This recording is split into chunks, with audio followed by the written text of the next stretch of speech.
દ્વારકાધીશ, જય શ્રી રામ બધાને ભાઈ. સ્વાગત છે તમારા બધાનો એક આપણા નવા વ્લોગ વિડીયોમાં. અને ભાઈ અત્યારે આપણે એક એવી જગ્યાએ આવ્યા અહીં, જ્યાં ભગવાન શ્રી રામના ભક્ત શ્રી હનુમાન દાદાના મંદિરે, એકલિયા હનુમાન મંદિરે આવી ગયા અહીં દર્શન કરવા. અને ભાઈ અહીંનો નજારો જોવાની જે મજા છે ને, અહીંનું એકદમ શાંત વાતાવરણ. અને આ ઇલાકામાં છે ને ભાઈ, આ જગ્યા આટલી બધી આમ કહેવાય ને કે જાગૃત છે કે બહુ અહીં બહારથી માણસ આવે છે. તો અત્યારે આપણે ભાઈ અહીંયા દર્શન કરવા આવ્યા હોય, તો વિડીયોમાં ભાઈ કન્ટિન્યુ બન્યા રહેજો.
આપણે મંદિરની અંદર આવી ગયા હે, તો દર્શન કરીએ હનુમાન દાદાના, અને તમને બધાને દર્શન કરાવીએ.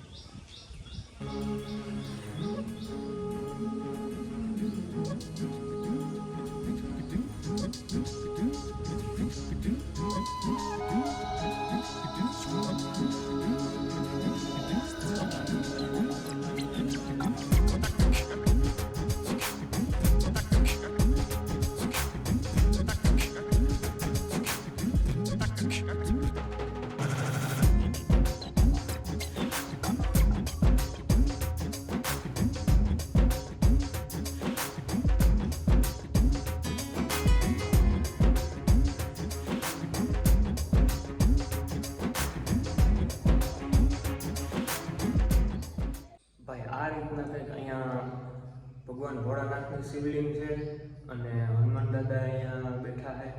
ભાઈ આ રીતના કંઈક અહીંયા મંદિર છે આખું. અને ભાઈ અહીંનું વાતાવરણ ને બધું જોઈને તો ખરેખર આનંદ થાય. આપણે મંદિર છે આપણે શ્રી એકલિયા હનુમાનજીનું મંદિર. હનુમાનના મંદિરની બાજુમાં ભગવાન શ્રી રામ, લક્ષ્મણ અને માતા સીતા નું આ મંદિર છે. ત્યાં આપણે દર્શન કરવા અટાણા આવ્યા હોય ભાઈ. અહીંયા કંઈક આ રીતના સરસ મજાની ભાઈ ભગવાનની મૂર્તિ બેહાડ્યું હોય.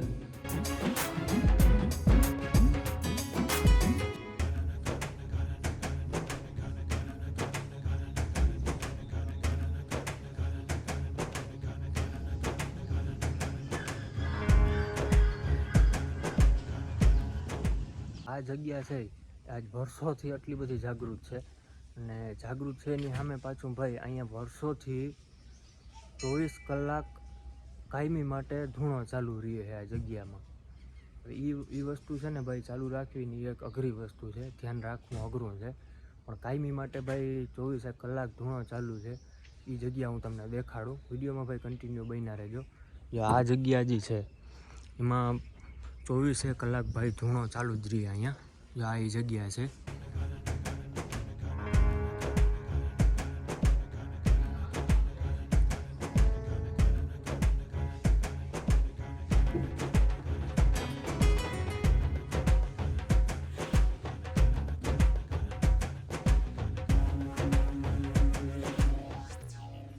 આ જે એકલિયા હનુમાનજીનું મંદિર ને આ જગ્યા છે એ હાવ એકદમ છે ને ભાઈ નદીના કાંઠે આવી છે આ જગ્યા.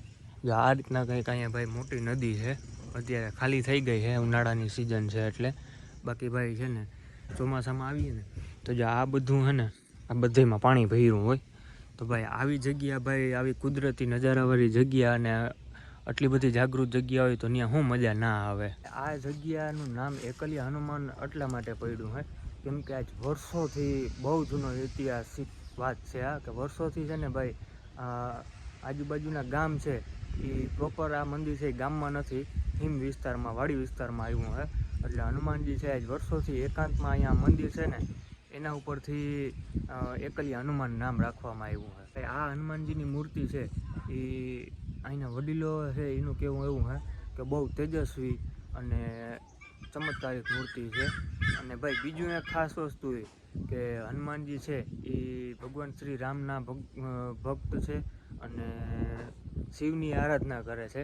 તો ભગવાન ભોળાનાથ અને હનુમાનજી આ બે છે એ એક જ મંદિરમાં બિરાજમાન છે. જે અહીંયા હનુમાન જયંતિ આવે તો અહીંયા આજુબાજુના ગામના છે એ બધા અહીંયા ભેગા થાય, ભવ્ય ઉત્સવ હોય, એટલે કે પ્રસાદી ભંડારાની વ્યવસ્થા અહીંયા હોય.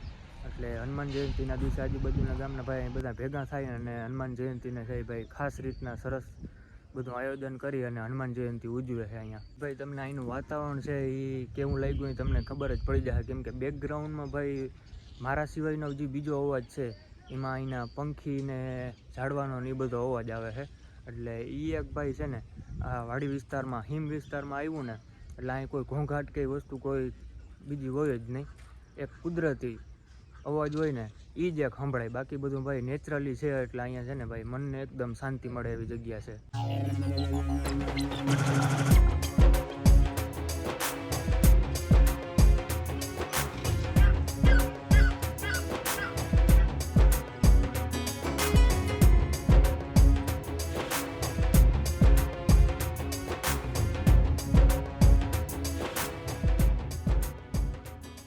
છે ને નિવાસ એટલે કે અહીંયા ભાઈ જગ્યા બનાવી છે એવી કે કોઈ બહારથી માણસ આવ્યું હોય ને તો એને અહીંયા ફૂવા બેસવાની ને વ્યવસ્થા કરી છે. કેમ કે ભાઈ બહારથી માણસ આવ્યું હોય તો ટાઈમે પૂગે ના પૂગે એના માટે ભાઈ ખાસ વ્યવસ્થા કરી છે. તો અહીંની અગાસી ઉપર જઈ અને પછી ભાઈ એના ચારે બાજુનો નજારો તમને દેખાડો.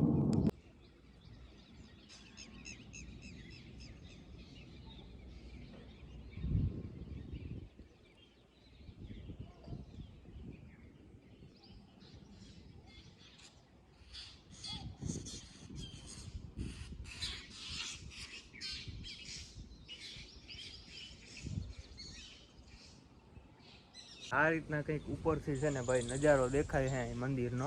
અને ભાઈ એનું વાતાવરણ તમે નોટિસ કર્યું છે કેટલું શાંત છે. મંદિરનું નામ એકલિયા હનુમાન છે. એ જ રીતના ભાઈ અહીંયા હનુમાન દાદા એકલા બેઠા છે વર્ષોથી.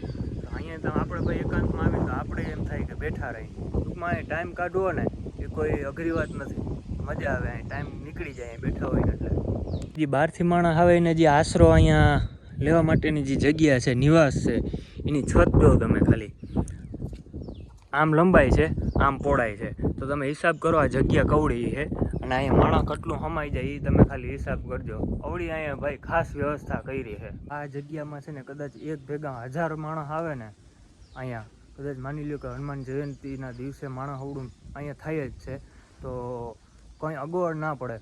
અવળી મોટી ભાઈ આ જગ્યા બનાવી છે. બાકી ભાઈ જોઉં તમે આ રીતના સરસ મજાના બે બાજુ ઝાડવા, ત્યાંથી આમને રસ્તો આવે એટલે સીધું પહેલાં તો ભાઈ અહીંયા ફૂલઝાડ વચ્ચે ભાઈ શંકર ભગવાનની લિંગ બેહાડી છે અને સામેની બાજુ મંદિર. અને આવું કંઈક ભાઈ અહીંનું વાતાવરણ આખું જોઉં તમે.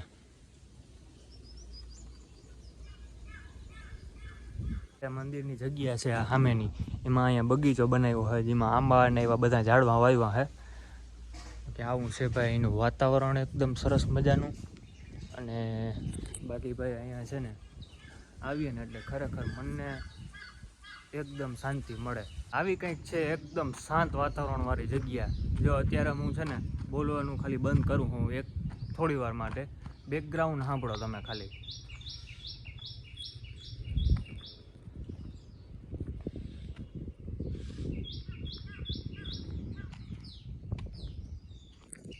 સાંભળ્યું ને ભાઈ, બેકગ્રાઉન્ડમાં જે આ ઓરિજિનલ અવાજ છે એ સાંભળવાની એવડી મજા આવે. તો ભાઈ આ રીતના કંઈક સરસ મજાની જગ્યા અહીંયા છે. અને આપણે હનુમાનજીના દર્શન કર્યા, તમને બધાને કરાવ્યા. અને ભાઈ આ વિડીયો કેવો લાગ્યો એ એકવાર કમેન્ટ કરી દેજો. આ જગ્યા ખાસ વિડીયો તો ઠીક છે, પણ આ જગ્યા કેવી લાગી ને એ એકવાર કમેન્ટ કરીને કહી દેજો કે ભાઈ જગ્યાનું. અને ભાઈ એનું મહત્ત્વ ખરેખર આ જગ્યાનું છે ને મહત્ત્વ બહુ ઊંચું મહત્ત્વ છે.